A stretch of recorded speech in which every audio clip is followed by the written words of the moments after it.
Assalamualaikum warahmatullahi wabarakatuh. First, let me introduce myself. My name is Imuniati.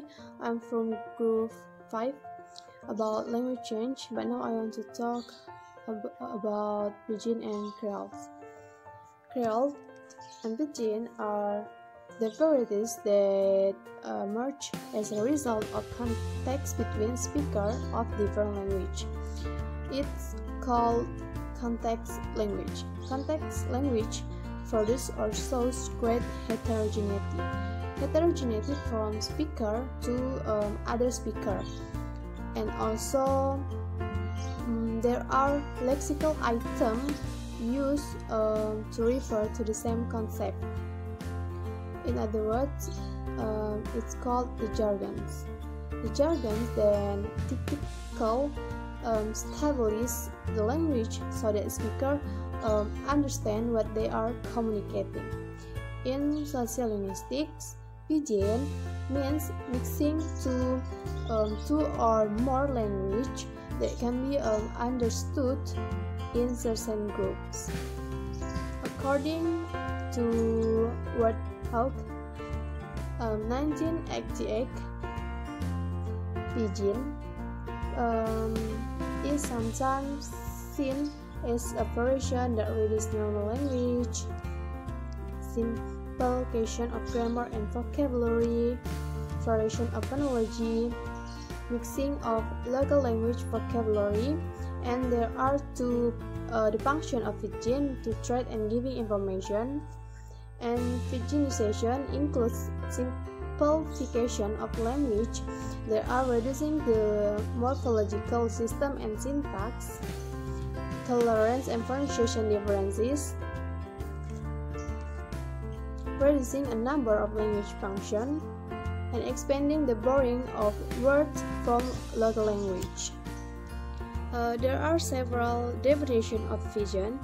First, Pidgin is described as a language created due to communication factor between speakers of different language, and Pidgin is a context language.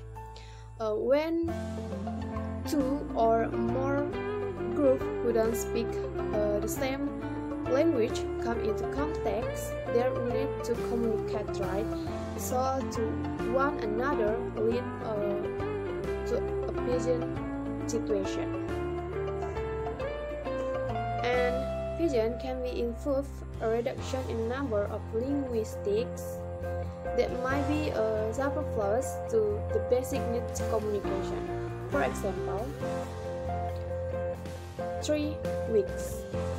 There are suffix s is superfluous,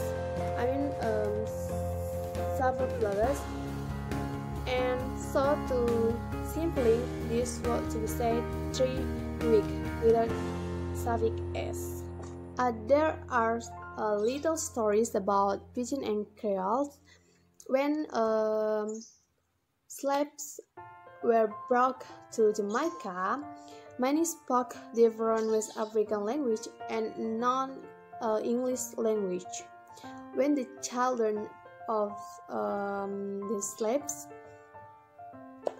that born into environment may find the primary input.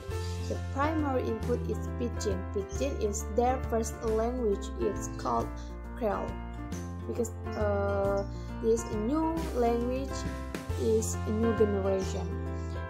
And the Pidgin become a Creole that is now referred to as Jamaica Creole. Now I want to tell you about definition of Creole. According to Wordhawk 1988, Creole is a normal language which has a native speaker, and Creole is a type of natural language that developed historically from Pidgin. And Creole is a new language that is created or formed from the mixture of several these languages. In conclusion, Creole is a language produced from Pidgin, and it has a native speaker which are occurred not from English speaker context, but is more inherited through generation. And there are two examples of Creole. For first, Hawaii Creole, or Jamaica Creole. Jamaica Creole. Like Unu shall listen to we nya say.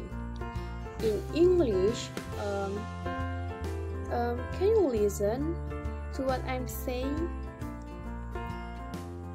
Two, talk present, which is used in the Papua New Guinea area, like no good, bye bye, piscine, and then killing.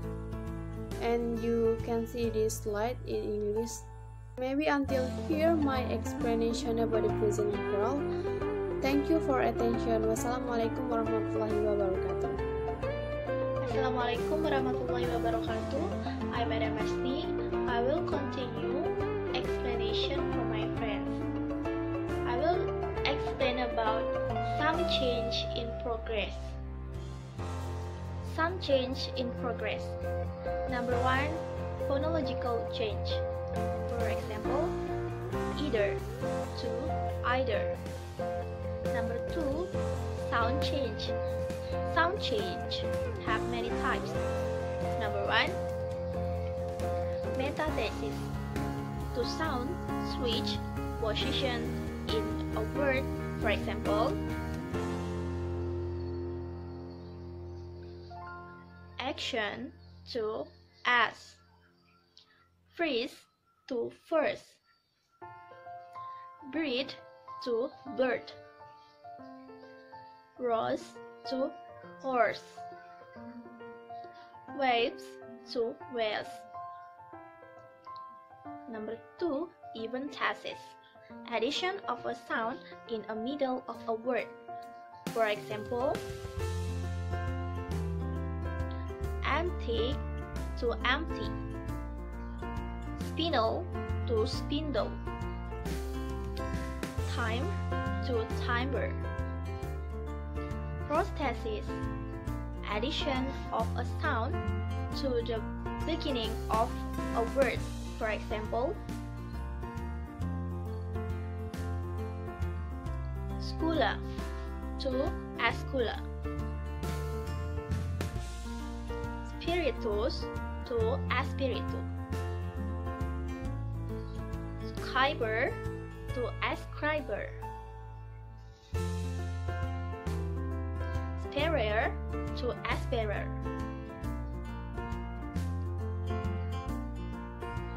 Next, morphosyntactic change. In morphosyntactic change, have grammatication of form text on a more grammatical function over time. For example, go, verb of motion, to go indicating future tense. And number 4, semantic change. Semantic change have many types. Number 1, broadening. A word phrase takes on a broader meaning over time. For example, duck, holiday, and aroma. And number 2, in semantic change, narrowing. A word phrase takes on a narrow meaning over time. Number 1, hound, girl, wife, maid, and amelioration. A word phrase takes on a more positive meaning over time. For example, bed, dog, sick. And next, disgusting. Pejoration. A word phrase takes on a more negative meaning over time. For example, hashy, vulgar, pathetic, silly. Hello, my name is Retno Susilawati and I'm from Group 5.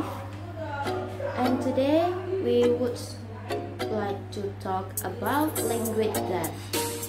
Language death. When a language simply have no more native speaker and the community switch to other language and their parents stop raising their children to speak their old ones. And then when a speaker or language user dies, naturally language is unlikely ever to be spoken fluently again.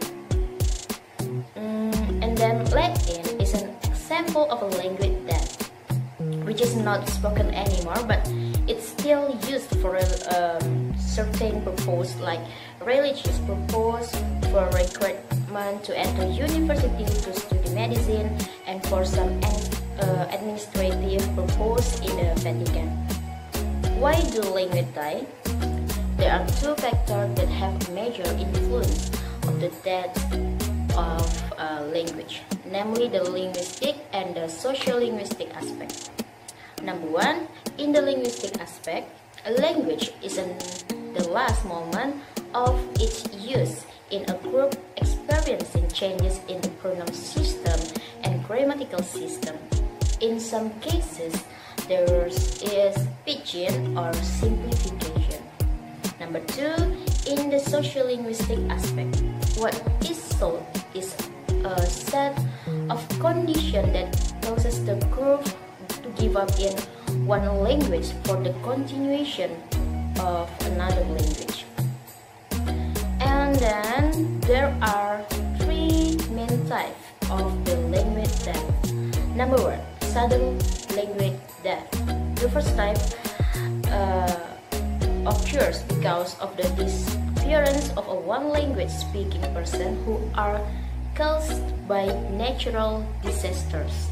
For example, it is thought that a large island called Kauai was destroyed by volcanic eruption of the Tonga Island and the Isle of Shepherd. The small number of residents who remained dead returned from exile to the larger island. The island name is Efek, and they also brought along one of the Efek dialects and interacted with them. Number two, gradual language death. The second type occurs because of the shift in the use of the first language. One of the most common cases, and of course that language shift is caused by various factors. For example, in the Australian Aboriginal community, due to the arrival of new residents from Europe, some Australian Aboriginal languages have become extinct. In addition, many Aboriginal languages were forced into dying due to pressure from European immigrants. The older generation was pressured to force their children to use English. In other words, the death of some of the language of the Aboriginal people was due to imbalance of language content, namely the dominance of the ruling group, which put very strong pressure on the language of the population they control. And number three, bottom to top language death. A language ceases to be used as a native spoken language, but continues to be used in certain contexts, normally in a formal religious, ceremonial, or literary context. This applies to Latin. Okay, I think that's all from me. Thanks for watching. Hope you enjoy this video. Wassalamualaikum warahmatullahi wabarakatuh.